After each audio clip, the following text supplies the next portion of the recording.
There's people. Oh my goodness, there's already 19 reactions in this space. Hi everybody, welcome to RCHS Alumni Live. This week we're joined by Tamisha Binky Williams from the West Coast, Oh, I thought you were trying to say I was from the West Coast. I'm like, I am from Richmond, Virginia. I'm living in the West Coast. Got it. We know you rep Richmond, Virginia. We know you rep RVA.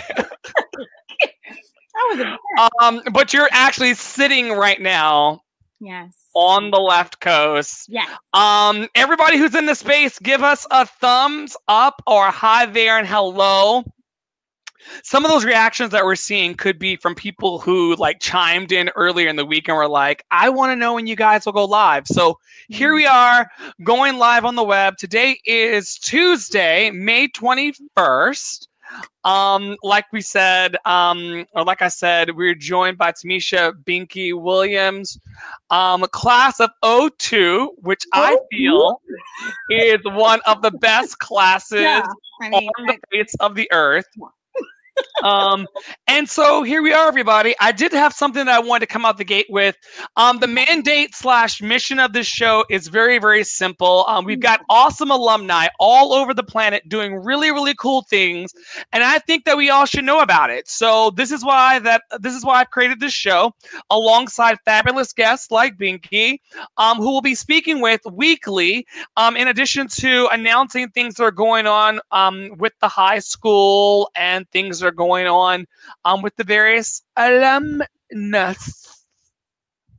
I can never get the word right. Alumnus, alumni. Who knows? Tomato, tomato. It is what it is.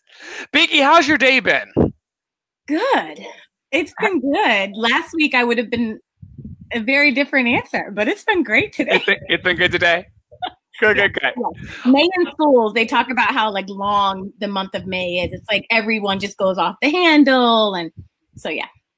Like, how is May different than June? Because I guess June's when everyone's being pushed out into. Yeah, well, I mean, in particular, our school, like once June hits, they're gone. It's not like our PS where it's like it's probably June. Our May is like our PS is June if they still go all the way through June. I see. Yeah, because we weren't through back in the day until like halfway through June, right? Yeah. Like we're done like the last week in May graduation, and then. What about these kids out in Hanover County, which this show is not about Hanover County schools. What is happening? But no, they're about to go to a year-round school plan. Yeah. Have you heard of that? Is that a thing? It is a thing. I mean, I personally, as someone who's really flexible, would be okay with it because the idea is, I also love school. The idea is you go for a certain amount of weeks and then you're off for a few weeks, and you go for a certain amount of weeks and then you're off for a few weeks. So it's not like you're, like you're going to school heavy all day. You just get longer chunks of break instead of this huge summer break. And a lot of people get summer melt, like they lose their information. But a lot of people aren't going to go for it because people have trained their schedules around. How do you think administrators are going to feel about that? Like, because one of the perks of the gig is getting your summer off, right? You still get really substantial breaks, though. Okay. From the systems that I've seen. Yeah, it seems like they get like 3 weeks off at random intervals. To just exactly. Yeah. So that's still a perk. Cool. All right, well, we've got one viewer right now, so hi to the one viewer. Leave us a comment down below. The format of the show is very, very loose and very, very simple in that people can kind of go and come as they please. Think morning meeting without the pressure of Senorita making us be there. Wait, so I announced morning meeting during one of my years at Community. Which year were you the morning meeting announcer? It had to be like junior or senior because I mean, I'm sure they wouldn't have let a freshman or sophomore do it. I don't remember. Maybe. I just remember I love that role of like, give me your notes, make the announcements. Like, I'm starting the meet. Yeah. I remember it being way too early in the morning. It was. But nothing changed. 100% unacceptable. Absolutely unacceptable. But we made it happen. And I do remember you being in the middle of the floor, bringing all the noise and the funk to morning meetings. I try. Yeah. So we know what year you graduated, but go ahead. Tell us what year you graduated from Community. I graduated in 2002, one of the greatest years in the history of. It really was. It really was. I'm partial to it too. We were a very prideful class. Like we still are a very prideful class. And that was the last year of Audrey Swan. That was Audrey Swan year. We tried to do a lot of things to commemorate that year. Yeah, it was beautiful. It was a really good time. What's your favorite memory from Richmond Community High School? Ooh, okay. Let me search the catalog. Multiple. So, okay, let me take that question, but answer it as kind of like a group of memories. I think what I loved about community, like my favorite memories, were some of the traditions, because I don't think that all the traditions have stayed. Again, I am one of those nerdy people who love school. So for me, what was it? Frosh orientation. Well, okay. So at the school I'm at now, we call freshmen Frosh instead of freshmen. And so we taking like the gendered aspect away of it. So Frosh. Okay. We're going to talk soon about your work as it relates to getting people together, because I'm like, yes, so I'm used to saying Frosh now instead of freshman. Anyway, so during freshman orientation, like I loved freshman orientation. And then wasn't ours like 6 weeks? Am I lying about that? It was long, right? It was long and hot. And I loved it. So that was one of my favorite memories of community, was like freshman orientation. And I used to come back later and help out with freshman orientations. And then they started getting cut short. And I was like, 2 weeks? What is this? Like, right. We wouldn't have even made it through all of A Lesson Before Dying, crying our eyes. Novel, 2 field trips. So I loved freshman orientation. That was fun to me, because so many memories came out of it. Like kudos. Like we did those all the time. Anyway, another favorite memory of mine had to be the spaghetti dinner, the very last one when we were seniors. Oh yes, spaghetti dinner. We had the like stage up, and like, I can still remember, like, was it Kara, Victoria, Carla, and myself? Was there somebody else there who did like the dance to Britney Spears? I didn't know what I was doing. We had like stockings in our arms. But then like I just remember the guy stepping. I mean, on a very wobbly makeshift stage under a low ceiling. Yeah. Okay, so that would be memory number 2, a tradition, right? I don't even know if they still do the spaghetti dinner, but if I were in town and they were doing a spaghetti dinner, I would attend. Yes. The other one was just like, I don't even know. I don't know if I have a favorite memory. Like for me, it's just when I talk about community, it was all a favorite memory for me. And I think like working now in independent schools, it's pretty funny to kind of look at like a school that costs, well, okay, I mean, it didn't cost zero, right? Like somebody's paying for it. But to look at a school that was a free public school versus some of the schools where people are paying tens of thousands of dollars to attend, and really looking back and recognizing like we had some pretty dope programming back then. And we had a lot of freedoms at community that I'm sure other RPS high schoolers didn't get the privilege of having, just given the nature of our school. And those privileges led to like a lot of great memories. Like we were just doing some stuff that like, what? Why were we allowed? And I'm so glad we were allowed to do it. So I mean, really, really radical things. Like one of my favorite memories is the people classes. Like the fact that we actually got to create our own. That's what gospel choir was. Gospel choir was basically. Yeah. So like, I remember, I was like, gospel choir was definitely a favorite memory of mine. But I mean, like, where else are you seeing, like, you know, students teaching other students about, like, robotics and video games and choir and, like... Then when they're, like, African dance, like, didn't Ebony and all them do that? Yes. Right. And so, again, like, just those, having the agency to be like, this is the group I want, and, like, us organizing it. Did we sing I'm Going to Take a Trip in that? No, that was probably my church choir, not... No, we took many a trip. We took many a trip.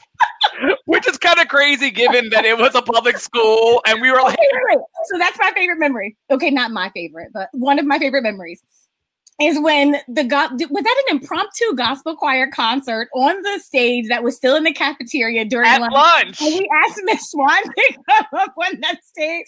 And I don't know what we were singing. Probably one of our favorites. Like, oh, yes. Oh, yes. What was our favorite? I mean, Sing the Praises to the King was like one of the favorites. And what I remember about Miss Swan was that she was very like, I can't get affiliated with this because it's not required in a public school. She was that way all the way until the very end. And then by the very end, she's like, bring him! I love it. I really do. Speaking of which, what is one of your favorite mini-mester memories? Ooh, wow, mini-mester. Oh, because I want to say that this week, the 20th through the 24th, current Richmond, they're right. Yeah, they're right now on Chinkatink, which I hope is still a thing. Chinkatink Island, New York. I mean, if anyone knows where the current kids are, please feel free to comment down below. Aisha Ahmed is in the room, class of 03. Yes, Aisha. Okay, so favorite mini-mester memory. Gosh. Okay, do you remember when Julian got hit by that? So he didn't get hit by the car, but he got bumped by the car in Boston. Is that why he lives there now? Is it a special connection? Does he have like you're not going to have to worry about anything for the rest of your life as long as you live here? He got hit by a car in Boston? No. That is not. No, it was like we were all trying to cross. But you know, the drivers in New England, is that New England? Is that considered New England? I'm showing my sorry, Mr. Wagner. Where's Wag? Yeah, exactly. Shout out to Wag. The guy, like the person driving just refused to stop. And so it was one of those like, fine, we're just going to keep walking in like a bump. It was funny. One memory was from New York. And when all of the guys painted when that was like furniture paint, like Red Sox on their Oh yes, like Kyle and David Fascitelli. I'm sure Henry was in there. That whole bunch. Yes. And then they switched their order to say Sex Rod. Because that's what the kids do. I took a picture. I had that in the scrapbook. So Boston was your favorite? No, I don't think any was my favorite. I think I don't like to name favorites. I can tell. This is going to be a very interesting episode if I can't get you to actually talk about what you actually. I guess you liked everything. I like the trips. The trips were a highlight. I don't know that I liked one over the other, honestly. And you also were you one of those fancy kids that went to Costa Rica with Oh, see, neither did I. No, I just remember Omari came back like fluent. They were all costarricenses. We hopped into Spanish class afterwards, and I was like, well, dang, I guess I should have gone, because he had this like vocal connection with Señorita, like, no entiendes. I was like, oh my gosh, like the level of like rolling that it came off of your tongue, like that's amazing. I did not, no. One of my favorite memories of Señorita Willis's class was the taco days, where we all had to bring in like an ingredient, which I think also fostered a spirit of community. We had a couple of those throughout the years. I can give you favorite Señorita class memory. Actually, there are several. Okay. One is the paella day. So bringing in taco stuff was cool, but when she would make paella, that was one. She actually made paella. That was good. And then also the songs that we had to sing. Que será de mí? Que será de mí? Sin poder soñar contigo. Like that. Those are to me those are favorite. Or like fly, volar. That's a volar. I forgot about that until this moment. Yes, fly. She had a very interesting way of just getting us to get it. They said that she could teach a tree how to speak Spanish. You're not gonna go with the árbol. All right, favorite academic memory, which this one, Lisa didn't like this question last week, but okay. What I'm meaning is, like, there was lots of shenanigans. There was gospel choir. There was spaghetti dinner. There was all of these extracurricular, wonderful things going on that we were dancing and singing up and down that slope that connected the two buildings. I mean, we would always there was a giant ramp in the middle of the school. You don't remember the giant ramp? Yes. Okay, got you. Got you. I'm there. I had to walk myself back through. Oh, I remember one of the songs we used to sing. I will not put that on here in public. Just know it was a Joy Beatty song. Okay. It might have been a Joy, Kara. Who else was in that group? It was based loosely off the song "What Would You Do for a Klondike Bar," and it was a sexual health song to really educate people. Oh, I do remember. Yeah, we can't share this because if someone chooses to listen to this as the podcast version in the car with their kids on the way to school, what you're not going to do is have them coming for me about, But again, this is so. Señorita's class is also an evidence of it, right? Of the stuff that I'm trying to get teachers to think about infusing into their classrooms now, right? Because everything has become like academics. They were already infusing in our classes in high school, right? So like music and singing, because they know that activates the brain to learning. Like that stuff. So then we were. Do you think our teachers doing that deliberately, or do you think that they were like, that was just their way? So part of it, it's cultural. So like, I don't mean to do this, but I am in my office. Here's the book. Wait. Bring it.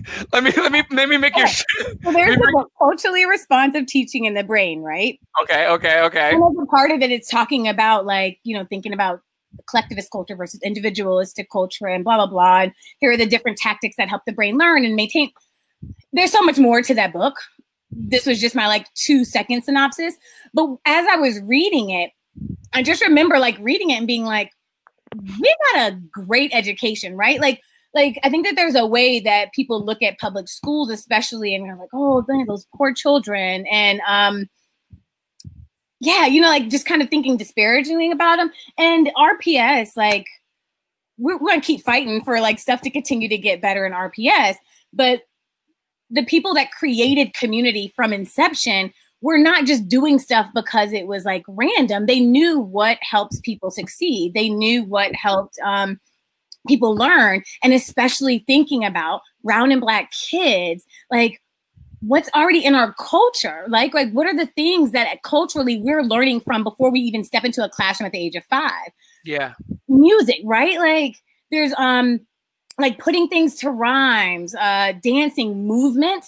And so when I look back at my education, I'm like, yeah, the reason I can still recite paragraphs from Spanish is because they were all coupled with some type of like music, dance, and movement, right? And then when we started doing study halls, oh my gosh, were you in, I don't remember who was in the group, but there used to be study halls at VCU's library.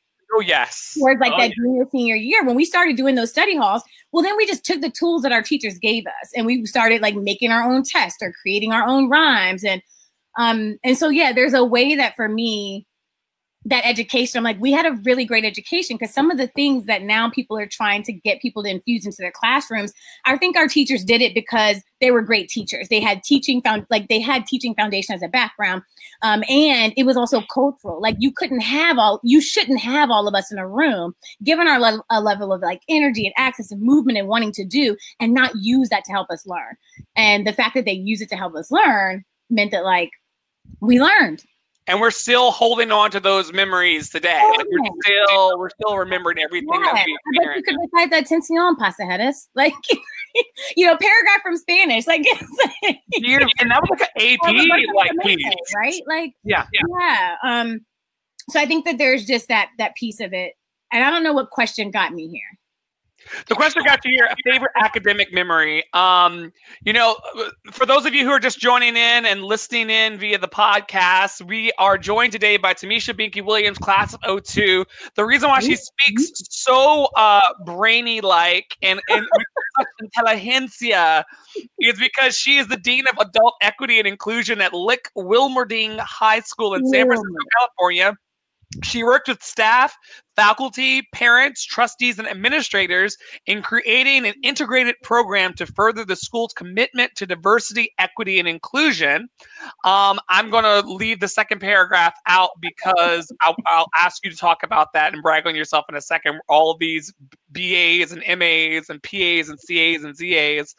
Tamisha currently serves as the People of Color in Independent Schools, POCIS. Is they say POCIS. POCIS. POCIS. Yes, POCIS. POCIS. Board of Directors, where she helps to coordinate networking and professional development opportunities for Northern California Bay Area educators and school communities. The part that I missed out on, or that I left off, is where you tell us about your collegiate experience. So walk us through. You're at the senior year. You've done your senior presentation, which was on. I don't remember that. Oh. Oh wait, it was on the teachers doing better about having accommodations for students with dyslexia. See, so you were already like laying the groundwork for the work that you would do in your present life. Imagine that. And no, seriously, yeah, it was just what interested me at the time. So I don't think like I was young and I was like, I'm going to follow my life depending on what I'm interested in. That's just kind of how like my motivation works. Is like I have interest in this area, so I go with it, because I'm not one of those people that can easily answer the question, where will you be in 5 years? I have no idea, but I at least like, and for some people, that's a really easy question to answer. For me, that's always been a hard question to answer. In job interviews at this point, I've just been really upfront with people. Actually, my answer, I'm going to follow my interests. Like I'm going to follow my passions, and so, yeah, I think at that time that's what interests me. I did not know that I was going to be setting myself up to then look at equity and inclusion in schools.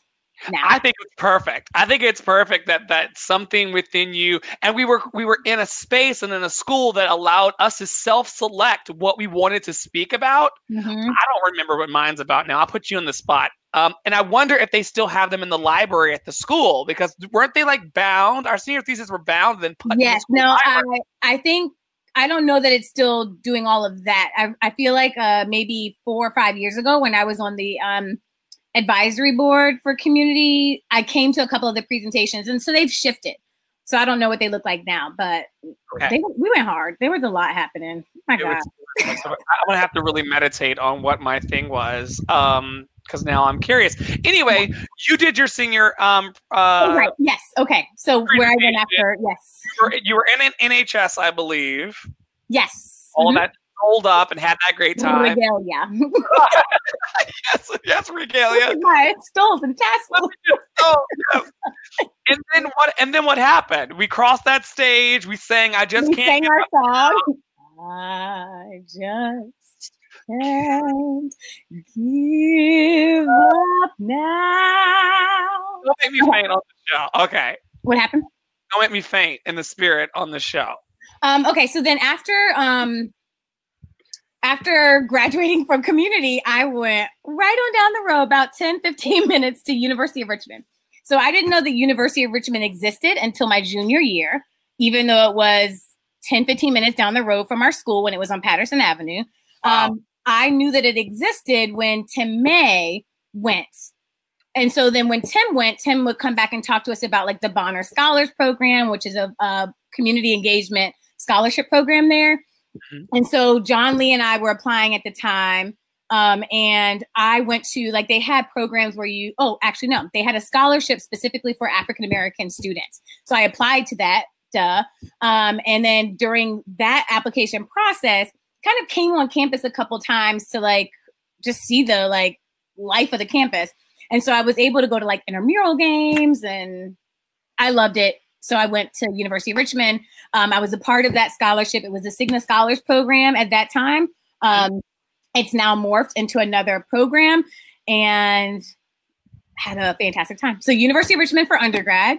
I did studio art and comprehensive education. There's a story behind that. Yeah. What is it? Well, you probably don't want to go into that story, but I want to go into that story because I don't even remember you picking up a sparkle stick or a piece of glue or a piece of chalk in high school. Dare you? Oh, I do remember the wall in the house. Yes. That was very artistic. But I don't think I had anything. So I don't understand how you made that left. So I went to art. Yeah, so I got into art. Okay, so 2 different reasons. One is always loved art. I loved crafting, right, and doing things like that. But I think I took 1 art class at community. And if I were to go back, like when people say, like, oh, if you went back in time, what would you do? I actually loved all my schooling. like blessings, right? Because a lot of people have a lot of traumatic experiences around that. I would, one, be more focused. And then I would take more art classes because we had an incredible art teacher. And I took one art class for probably one semester because we had that block scheduling. Thankfully, University of Richmond being the liberal art school that it was, I didn't have to come in with a full portfolio in order to do their art classes. So I took all of the intro classes. I originally went in like, I'm going to be a child psychologist. And then I started. We got a comment here. Jamia Jones-Garrett says, Binky has always been amazingly awesome.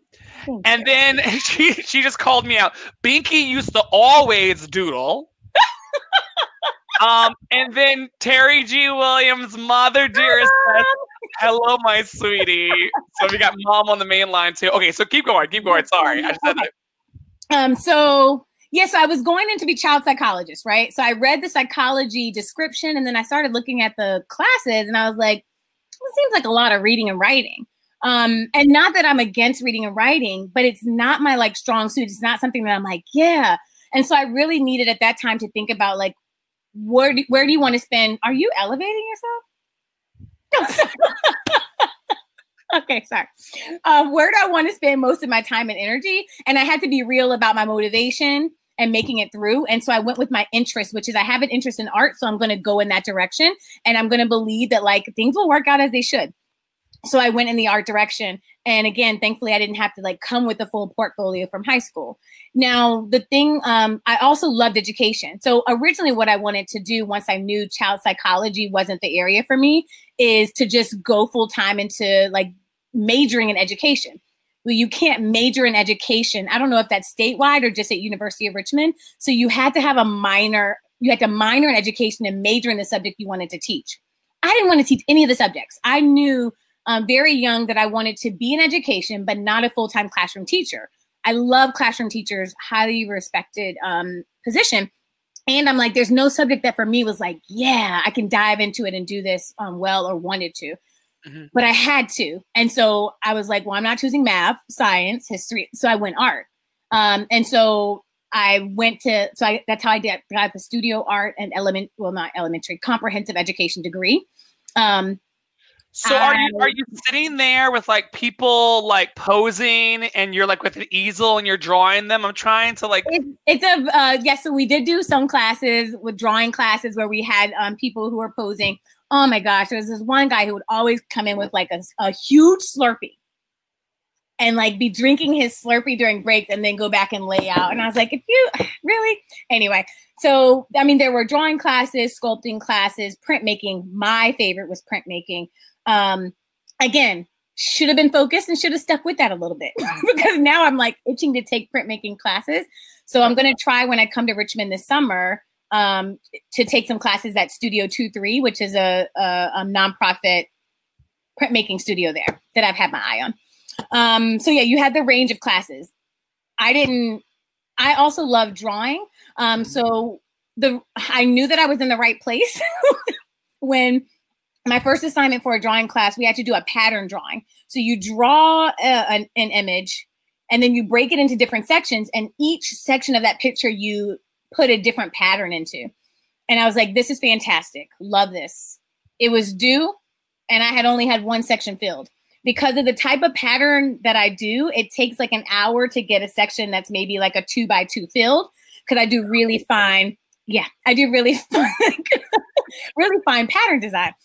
And so I came to the teacher and I was like, I promise I've been working on this diligently, but I didn't realize at that time, again, I was not doing art regularly, how much time it was going to take me. That teacher worked with me. I didn't turn that project in until 6 weeks later. But I just continued to kind of bring in the progress, and I filled up an entire poster board with these small little designs. And I got a 98. Wow. We're gonna talk in a second about how you're using your artistry in your current work, because I know that you are. And that's very, very exciting. So your transition out of University of Richmond into William and Mary, like how did that happen? You said there was a 2-year break in there. So again, I was not as organized then as I was now. I was not as focused, like all of that. So I was about to drop out of the School of Education at University of Richmond because I was like, this is all too much to balance. Like, I can't possibly see myself student teaching during the senior year. One, I was in way too many organizations and I was like, I'm not giving those up. So I guess the education minor has to go.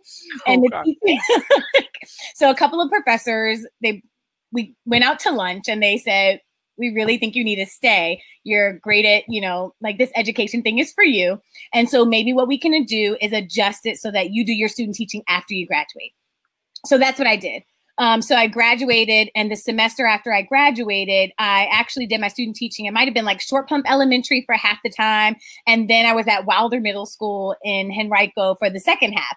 So then what happened, is that I did my student teaching in art. You had to do 2 different levels. I did it at Wilder, and while I was at Wilder, their teacher, like they didn't have an art teacher. So like their teacher left mid-year. So I actually stayed on and taught for the remainder of that year. So like November through June of that year, I was their art teacher. Again, I knew that this was not the role for me. So that at the end of that year, I was like, you all need to hire a real art teacher. Because these kids deserve to, get the art history, the passion and all that I was not coming to the job with. And then I stayed on. That's good for you. That's very, very good that you said. I try to be transparent. I'm not volunteering this tribute to be in these kids' lives for the next 4 or 5 years. Good. But what I did do, and you talk about my favorite position ever, is they signed me up to be a permanent substitute for the next year. I literally came in every day and said, where do you need me? I would do that job I love that job because I like to just where do you need me? Like, I like that role, fix it. Got to take that back sometimes. So they would say great, this person needs a substitute or we need you over here. And that's where I would go. But it left me time to actually create, there was a after school organization I created with a couple of teachers called Classy. It has an acronym and I don't remember what the acronym means right now. Mm-hmm. And I was able to help out in one of the classrooms and create worksheets and stuff for them. And then I was also able to apply to graduate school. So that's when I applied to William & Mary and then went to William & Mary. Was that a wild process, making the decision to go to grad school, or did it just seem like the next logical step to you? So it was the next logical step to me because, again, I knew I wanted the education background, but knew I didn't want to be a full-time teacher. I also knew I wanted a counseling background. But I knew I didn't want to be a full-time counselor. There's a pattern here. So I actually was looking at 2 different paths at that point. I loved working on the college campus. I wasn't working at University of Richmond at that point, but I was going back every summer to work with their summer program for incoming freshmen. And I was still mentoring on the campus. And so I said, well, I love, so a lot of people then just go get a degree in student affairs, higher ed, student affairs, or higher ed. Again, I looked at both programs. Counseling to me really speaks to me. Higher ed, if I want to be in higher ed, and I read the classes for higher ed, and I was like, doesn't interest me. I would not do well in that program. I read the classes for counseling, and I wanted to be in them immediately. So I applied for the counseling program. But before doing that, I actually did some informational interviews with about 3 or 4 different people, 2 at University of Richmond, a couple people at VCU, to say, if I came in with a counseling degree, would you still consider hiring me for these particular roles at this at higher educational institutions? And they were all like, yes, because one woman had an MSW, Master's of Social Work anyway. I was like, sold, thanks, goodbye, off to the counseling program. And I was transparent with the counseling program that I was not going to be a full-time counselor. So I did the family and marriage counseling track because it was the same as the community counselor track, which made sense to me, but it had 2 more classes. And I said, well, why not just get all the education while I'm there? So that's why I went into the family and marriage counseling track at William & Mary. Well, what I love about you is that you have said, there are parts of this journey that I really, really am drawn to, and there's parts of it that I'm not drawn to, and you've kind of made your own experience. Which is great. Which leads me to your current position of being the Dean of Adult Equity. I remember you've been in this role for how many years now? This is my 3rd year. Yeah. So I remember 3 years ago when you first told me, I'm going to be a Dean of Adult Equity and Inclusion. I said, that's nice, dear. What are you doing? What is that? And then I remember also telling you distinctly at that moment, I said, you better go back and tell these RCHS kids that they can be whatever they want to be when they grow up, because you just made something up. I didn't make it up. I mean, to me, you did. Is it something that's been around for quite some time, or is it emerging? Yeah, so this particular role at this school was new, me coming into it. What you'll find at a lot of independent schools is some type of role around like diversity, equity, inclusion, multicultural something. Like it might be like the director of multicultural life, the dean of equity and inclusion. And that role tends to be kind of all encompassing, right? Like if there's something that's going on in the classroom, you can come to me. If there's something that's happening around administration, you can come to me. If a parent needs something at board, but you can like, it spreads you pretty thin. But it's the nature of the roles for sure. So prior to being at this school, I was actually a 50% director of diversity, 50% assistant director of college counseling. So most of the roles you'll see are like these 50% roles, or they're like so big. And so you just kind of have to pick and choose what you want to do. When I saw this role full time for just the adult community, to me, it was heaven, because I was already in a 50% role working with everybody, middle school, high school, teachers, couldn't really get to the parents, right? And this role specifically carves out, be with the faculty, staff, parents, admin, board, an adult that walks into this building, you know, like I'm there to, well, there's a lot that I do. Yeah, could you explain that? Because you're not really, I mean, beyond the course that you taught last semester or the semester before that, you don't really have a lot of student involvement. You're there basically trying to fix us grown folks' issues, right? Yeah, so the way that it works, my first year, I guess the way I explained it is like, I'm here to support the adults so that they can better support the students, right? So like put your put your oxygen mask on first. Not the gas. Put your oxygen mask on first. Like I'm here to like help the adults put their oxygen masks on.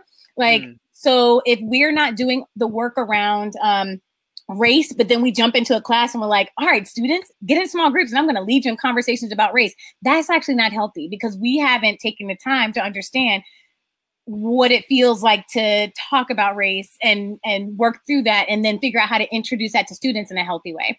So, okay, what I do with faculty and staff, I lead workshops. I lead like some faculty meetings. I come up with like summer reading, for example, professional development that spans equity and inclusion. That's any of the like, I mean, structural and societal powers and like racism, like any isms out there, like being able to be a sounding board and information source for them in terms of like, in a very strategic way too. You're not like passively saying, hey, we're going to talk about diversity and inclusion issues and the ways, you know, in which our student population are affected by these things that are happening. Trying to bring some specificity to it, or at least some clarity, right? So like, what are some of the things like more recently, there have been a lot of conversations around gender equity, around like us making sure that we have safe and affirming spaces for gender nonconforming and non-binary students, trans students. So the year before I came, this school did a work with the faculty and staff with an organization called Gender Spectrum, right? So then when I rolled in that year later, I could supplement some of that. And then I did a workshop with parents around gender, right? So I can take some of the work that's happening with the adults, with the employees, and also shift that and say, let's do a workshop for the parent community. Let me support parents in their learning as well, because we're pumping up the students with all this new information, and then we're not actually talking to parents about how to support students or how to even grow in their own learning around the topics. And so that when they're at home around the dinner table, the parents are not sitting there going, oh, I don't know what gender nonconforming is. They're actually able to engage with their kids in a healthy way. Yeah, I mean, and the workshop I did though, right, only 15 people came. So what I'm working on now is like how to make those resources available to more people, like doing webinars or things like that. In addition to that, for the parents, I also support them. So if they feel like they can't access resources at the school, then I can do that. So this year I've been really working around language access. So for families who primarily speak English, are we in our registrations for programming saying, if you need an interpreter, let us know, and then getting one. And having simultaneous translation headsets available so that those parents can come to programs. And do you support communities that are not English speaking? Yeah. Oh, okay. Yes. I don't know. Like, what would be the percentage of your population? Oh, got it. So, I mean, it's honestly, it's more than who would say yes on that registration form, right? So we have San Francisco is diverse in all different ways. And language, what we do is during the admission process, part of the admission process is asking parents about like their language access. And so we know at the beginning of the year which families require like translated documents or interpretation. What we have to get better at though is that when we have programs to actually say, if you need an interpreter, let us know, like to just put that out there. And then what we do is like for those families who say, yes, I need these services, report cards, right, get translated. Or if we have forms, we translate those. We're not like perfect in that system, but we're getting better at it. Now, there are a whole slew of families who have language, whose primary language is not English, but who have other support systems, and they don't need the school to be the support system. Mm-hmm. So what we're trying to work on is, okay, well then who needs a school to be the support system? But a parent could come. I think right now there are only Spanish-speaking families that fall into that list. But in the past, there's also been Mandarin. So it could be whatever language you're coming to us with, we will support in whatever way we can. That's amazing. So, yeah. That's awesome. So, how do you think Richmond Community prepares you for your current experiences? Great question. I mean, in many ways, I think community prepared me to be in schools, because I experienced school in a way that for me was so affirming and so like loving and caring and challenging that I can step into a school community and have a vision for like what we could be doing to make this affirming for those students that are in it. And at the same time, also, I think like just be able to think about things out of the box, because I think in some ways with community, the school I'm at now is like extremely well resourced. When you don't always have the resources, you start thinking creatively about how you do things. So in some way, I've been able to come to these school communities that are well resourced to be able to provide some creative ideas around doing things that doesn't always take extreme amounts of dollars. It just takes love, time, energy. Right. Yeah. So that's one way, is just the care for schools and for students. The other way, honestly, though, is what Señorita's alta expectaciones. Yes, alta expectaciones. Ceiling. For those of you who are watching who don't know, and thank you so much for the viewers who have tuned in, please drop us a comment down below and let us know whether you're enjoying this or if you want us to like completely talk about something completely different. I'm open to that too on the Alumni Hour.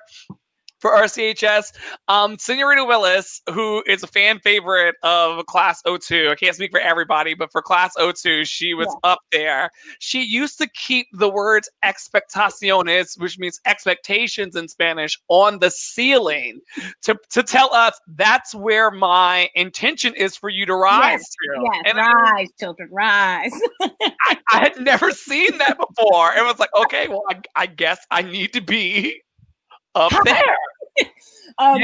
Well, right. So I think that like the beauty of growing up and in communities and then going to community, where the first day that I didn't bring my homework to Señorita, she called my mom and I was like,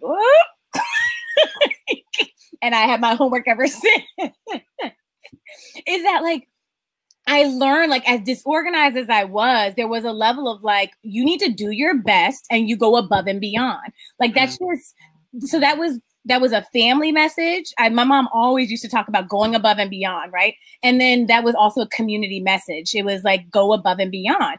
And so in that way, community has prepared me to always do that. So when I'm going into a position, I'm like, yeah, I see your job description. Here are 5 other things that I could do in this role that need to get done here. And it's not like it's like we got a need. I can feel it. I got the energy. I have the time. I have the ability, the access. Like, let's do this. Like the idea of going beyond. We weren't just allowed to turn in just a senior thesis. Like, we had to go beyond. We weren't allowed just to do the regular classes. We had to do like the AP classes. We weren't, like, I think that becomes ingrained in you. And when it becomes ingrained in you in your formative years, like, it kind of sticks.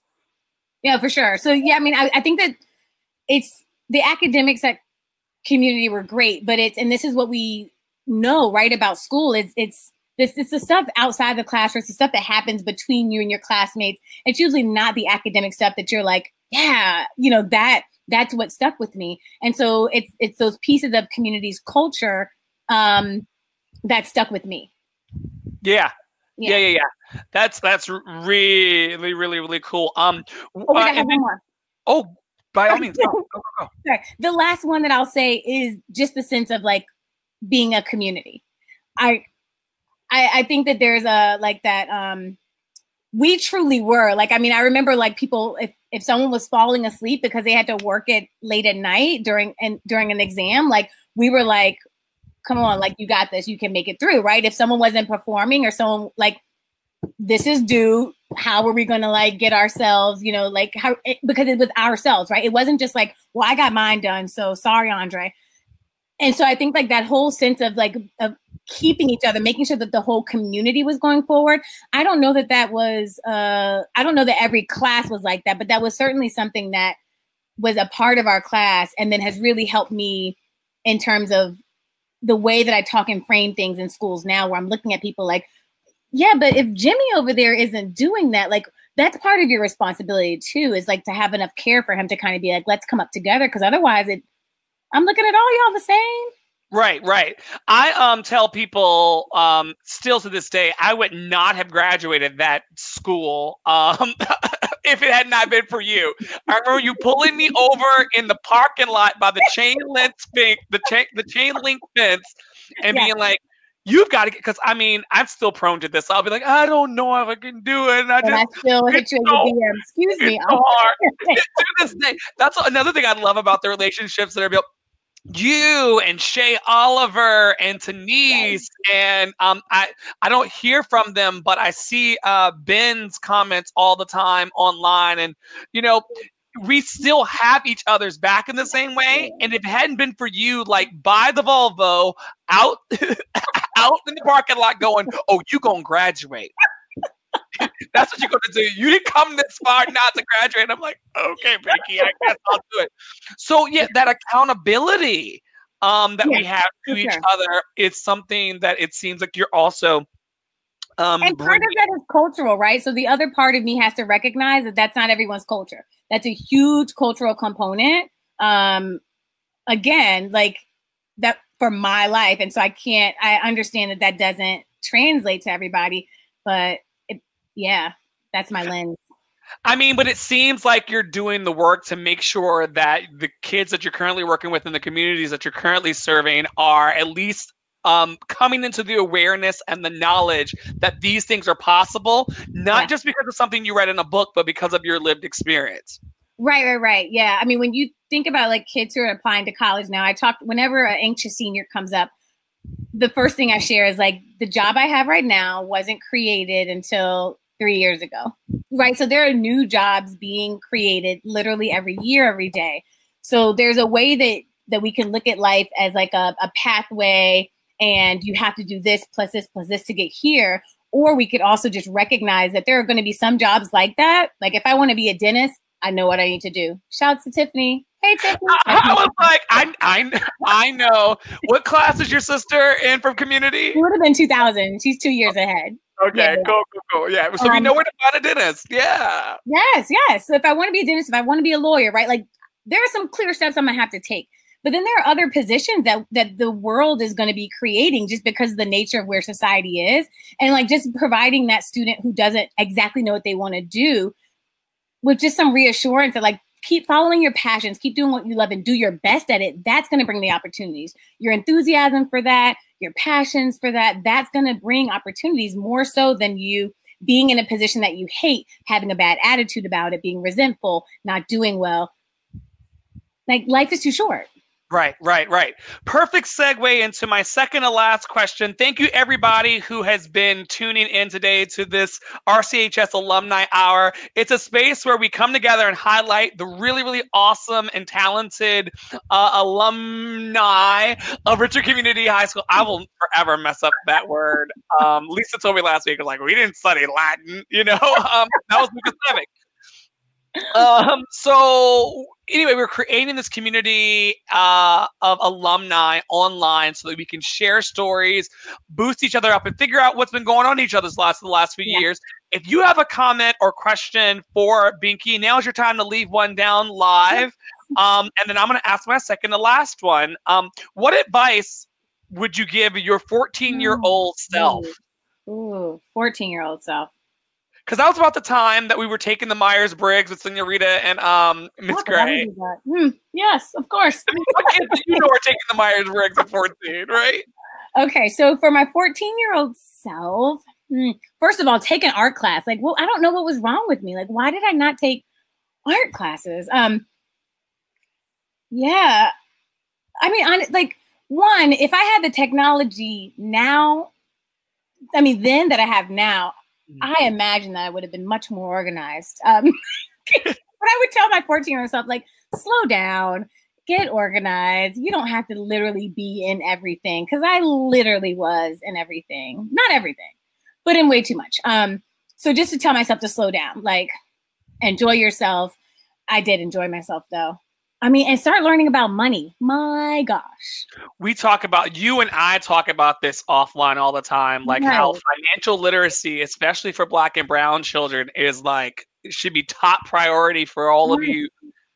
Yeah, I don't have a chicken or a child running around, but if I did, financial literacy, yeah. Anything else for your For sure. Those would be the things, but yeah, when I look back, like there is a recognition that like some lessons in some like parts of your life you have to grow into. I had to grow into figuring out my like self, because the phrase I heard growing up a lot was, and not anywhere in particular, I think everyone was just saying, right, is like the jack of all trades, the master of none. And so I was like, oh my gosh, what am I? So I was feeling like, like I was failing because there wasn't this one thing. And then as I grew older, I realized like, no, like that's okay. I can actually use all of my talents for like, it's okay to actually not know and to allow that to kind of continue to blossom. And like, just to remind my younger self that, and to then affirm those who like know exactly what they want to do and are on their way. Wonderful, wonderful. The question that I've been asking, this is episode 2, so that I've been asking hundreds of alumnus. The question that I've been asking them is, what would you say right now to the current and or graduating RCHS students? What wisdom would you impart to them? I mean, first of all, and I think I don't remember what year it was, but I was like the commencement speaker. I don't think I did as great a job as I could have for community. And I think I told them then too, like the financial piece for me is always going to be something to younger folks, is like learning about money sounds so cliche, but honestly, like the younger that you can learn some of the habits around saving, the habits around like, or just the understanding of how money works in this society, you don't end up in your 20s and 30s being like, wait, like feeling like you have to recover from these hiccups. And it's such an important, especially I think people coming from public schools, and then you branch out into this world where you're in schools of people from all over, some of whom have unlimited amount of resources and who don't have to think about money in the way that you might have to. It's so important to kind of have your own narrative around money at this point, like, to be able to acknowledge like, here's where I am and here's what I can do and set boundaries. I was not a good, like my impulse control was low when I was younger around money and around like my time and procrastination. And I really like, that's a habit that I think again comes with time. But if there is someone out there who's like, oh, I'm going to take note of that, then great, take note of it. And the other is like, understand the great legacy of schools that you've come from. Like Richmond Community High School was designed. I was about to go into the mission statement. We had to memorize first. Wait. Do you still remember? Richmond Community High School was designed. Richmond Community High School was designed to, was it cognitively and affectively nurture gifted and potentially gifted students from low-income families in the city of Richmond? And then there was a whole second paragraph. But again, Richmond Community High School was designed. Like, it's not by like some random throwing things together. The people that designed our high school knew the things that we needed coming from the city of Richmond, looking at some of the trends, right?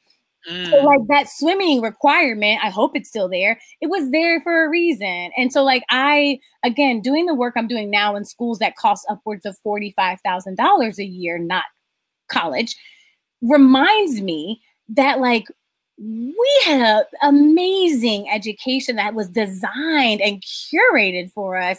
And we went there for free. Like, don't like, I wouldn't, miss like that opportunity. Like live it, enjoy it, take advantage of all the opportunities that come with a Richmond Community High School education. Because yeah, like you actually can't buy it. You actually cannot buy it. Like it is yeah. And life goes really swiftly. I think that when you're younger, you're like, oh, I can't wait till I'm this age and I can do this. Oh, I can't wait till I'm this age and I can do this. And you realize like once you're our age, like you're just like, oh, I wish I could go back to, like, just enjoy some of the freedoms and not have. Speak for yourself. I don't know what age you're talking about. Again, I was one of those people that like loved all of childhood and whatever. So, and still love it. Yes. Well, thank you for being on today, the Alumni Hour, and sharing about your experience. Like, I love you so much, number one. And then number two, like, it's very clear that you figured out a way to use your community experiences and then your collegiate experiences and then your adult experiences to really make and carve your own groove into life, and making an impact in your community, both locally and at large. So thank you for being a personal inspiration. And hopefully the viewers today have also heard something that's really, really inspired them. May I pitch my idea for the summer? Of course. Pitch away, because I'm going to go into announcements. So okay. Yeah, go. Announcements. I'll be in Richmond this summer, and I would love to have a live. So like being in Richmond, having Andre in Richmond, and having alumni who are around, like do a Facebook Live. Because why not? So what Binky is saying is that if you are in the RVA area, the Richmond, Virginia area, come this summer, we're going to be announcing a live where we post up in an undisclosed location right now, but we know where it's going to be. And we just all get together and we do it the Pharaoh way. Stay tuned to this channel and stay tuned to these shows, because we will be taking over some airwaves very, very soon. Yes. I want to hear the announcements. Go. Okay. So the announcements are that tomorrow, May 22nd at 8 a.m., the Alumni Association will be hosting the annual Senior Breakfast. Do you remember the Senior Breakfast? There were a number of senior events. I'm going to assume that one was there, but it might not have been, because it might be directly connected with the Alumni Association, which was just starting for us. Newborn stage. Cool. Well, I think the actual Alumni Association wasn't like started, right? By the time we graduated. Oh, I don't know. All I know is I saw sausage and pancakes. Tracy Brower, and then like you need to get some of like the like old heads who have been like really trying to like keep this thing going in here. I'll pass on some names to you. Please let them know this is happening. Like, because I saw sausage and fruit plates and stuff on the menu. And I said, well, can I come? They did say I could come, but I couldn't fly down. Anyway, tomorrow at 8 a.m., the Alumni Association will be hosting the annual Senior Breakfast to celebrate this year's graduating students and welcome them into the distinguished ranks of the RCHS Alumni Association. Alumnus are encouraged to come and find out more about this stellar group of young kids. Please RSVP if you want to attend. It's not too late, I'm sure. To Allison Owens at rchsfund@gmail.com. I'm also going to this is a moment, instead of when you were giving your wisdom from on high, now I should be putting in the roller that says support rchs.com instead of when you were telling us all the wonder of the universe. Oh my gosh. The Alumni Association is also seeking a new executive board members. And it's launched a communication campaign to highlight RCHS alum. It's what you are watching right now. So nominate yourself or someone else that's RCHS Pride to come on. This will be something that's happening every week on Tuesdays. So if you know someone who you may have the coolest story to tell, or you may have just been wandering the streets of Richmond since you graduated. That's cool to me too. You got a cool story to tell. You got a story and we want to hear it. So please contact us either at rchsfund@gmail.com or just drop me a DM because it's 2019 and I'll send you all the paperwork and stuff to get you on board. It's and not a lot of paperwork. You said all the paperwork like you're signing a deed to a house. I mean, it's 2 websites, but it's paperwork. I mean, you got to read it to show whatever. It's paperwork. Seniors, the Beasley family is offering $1,000 gift scholarship. Huh? I said, I hope people have been applying to that. You're not eligible, so calm down. I mean, I know.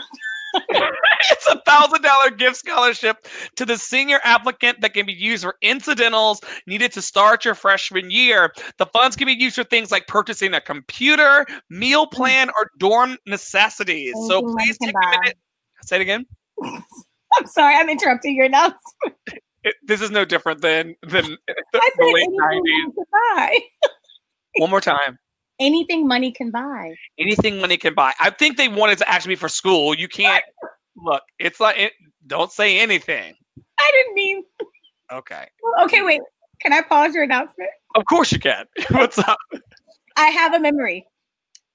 Andante Thomas, senior year. I love that she went hard in terms of like scholarships. And there were some kids that I worked with a couple years ago who were like, scholarships are so hard to find. And I was like, if you like, if that additional fund, 500 here, 1,000 here, 500 here, 1,000 here would like work for you, apply for those things. She had a like 3-inch binder and was like going. And that she went hard. Yeah. I wonder if Nailnet would still be on. I wonder if Nailnet would still be knocking on my door if I had applied myself like a Dante. But that's like, I love that. Like, I love looking at like, just again, inspiration, like different people being like, this is what I want, so I'm going to get it.